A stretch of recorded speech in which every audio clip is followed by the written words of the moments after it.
the focus for cellular respiration right now for us is aerobic, and we said that means with oxygen. So if we're going to harvest energy or convert energy from a chemical form in a macromolecule to something that your cells can use, we've got a lot of process to go through. But we want to keep it fairly simple and applied for you. We start with photosynthesis. Photosynthesis actually has nothing to do with you directly. Photosynthesis, of course, being in plants and converting light energy or sunlight into the chemical form, primarily glucose or some sort of sugar. And this idea of processing carbon dioxide and water with light and getting sugar and oxygen is our basic photosynthetic reaction.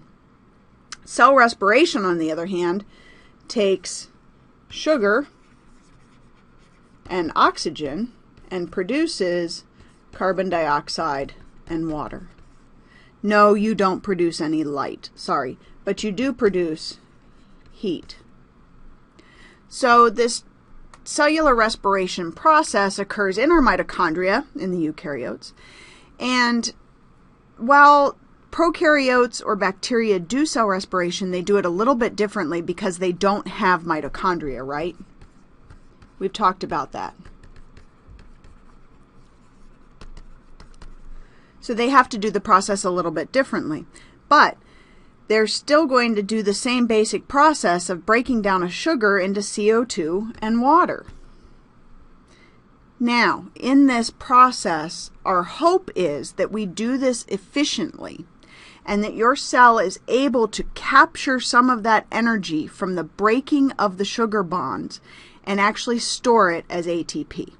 So what we're going to look at is, rather than burning glucose like we would making something in the kitchen, if you burn sugar in the kitchen, it releases heat and energy very quickly.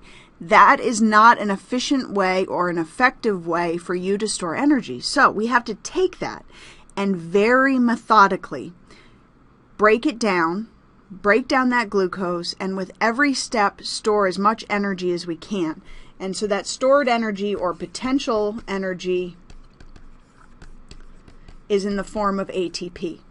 And eventually we'll get to use that ATP to do some work, but in the meantime, we have to think about how we can actually get this ATP formed. So our focus for cell respiration is, how do we form ATP and how much can we make? Remember, as I mentioned to you, breathing, the physical act of breathing, bringing air into your lungs and expelling air back out again, is not cell respiration. In order for you to be able to do that, you have to do a lot of cell respiration in advance so that you have the energy to breathe. But respiration or breathing, this exchange of gases, is simply the O2-CO2 exchange with the atmosphere. Cell respiration is taking glucose or sugars and, in the presence of oxygen, giving off that CO2 and the water, like we mentioned before.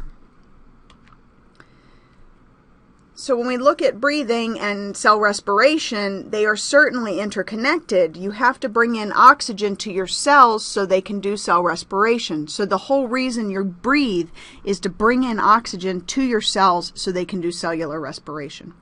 Your lungs will then breathe out CO2, which is the byproduct or waste product of this breakdown of sugars to store energy as ATP. Cell respiration is considered exergonic. Why? This is the formula for cell respiration. Why is it exergonic? Remember, exergonic means energy out, right? Well, you're getting energy out, ATP and heat. So this transfer of energy in food comes from the idea that your food is made up of calories, and calorie, actually with a big C on your nutrition labels, okay, is equivalent to a kilocalorie, or 1,000 little c calories. For those of you not in chemistry, we want to keep in mind that this is all based in a process that will allow us to actually burn food in a combustion chamber and look at the amount of calories or energy that are given off. It's actually done, if you're interested, in something known as a bomb calorimeter. So you put in your food and you literally burn it and see how much energy it gives off. And the amount of energy it gives off in the form of calories or kilocalories is looking at how much of that energy is required to raise the temperature of 1 kilogram of water 1 degree Celsius. Okay, so on the side of our nutrition labels, when we look at calories, this 250 calories per half cup serving, what does that actually mean? Well, if it's 250 calories and 1 calorie is required to raise the temperature of 1 kilogram of water by 1 degree C, kilogram is 2.2 pounds, right?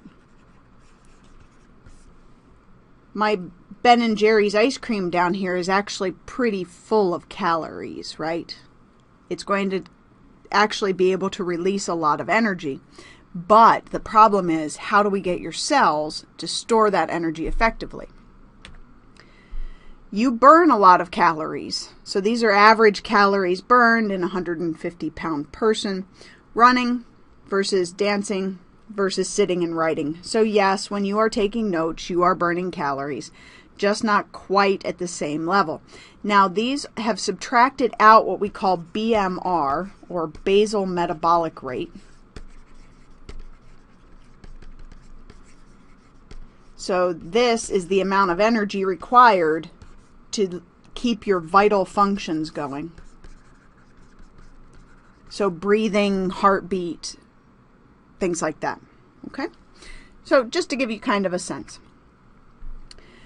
So how do the cells actually go through this process of converting energy? Well, we have to think back to what glucose looks like, right?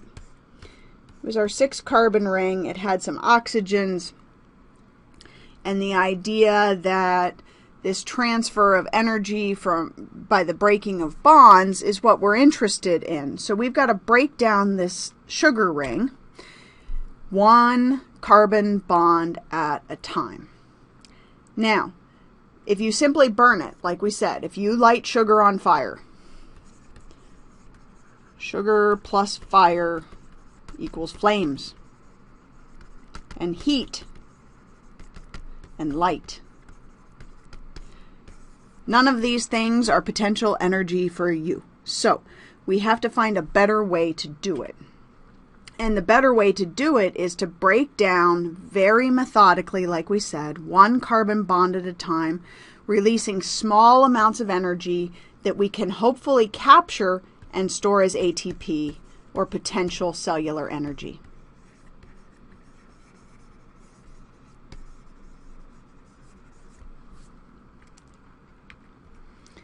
Now, when we focus in on the cell respiration equation, we do have to look at who is gaining and who is losing electrons. So this is something known as a redox reaction, or a reduction oxidation reaction. And when we look at redox reactions, what we're really looking at is where electrons are coming from and going to.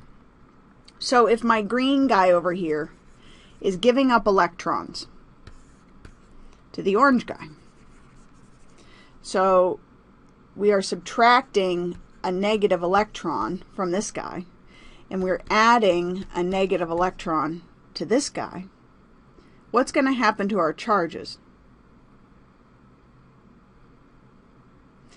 This guy's orange guy on the right is picking up electrons. If you're adding negatives, what happens to the charge? Charge goes down, right? Becomes more negative. If you take away electrons from the left side, you have fewer negatives. If you have fewer negatives, the charge increases and becomes more positive. Why do I walk you through that? Because when we talk about redox reactions,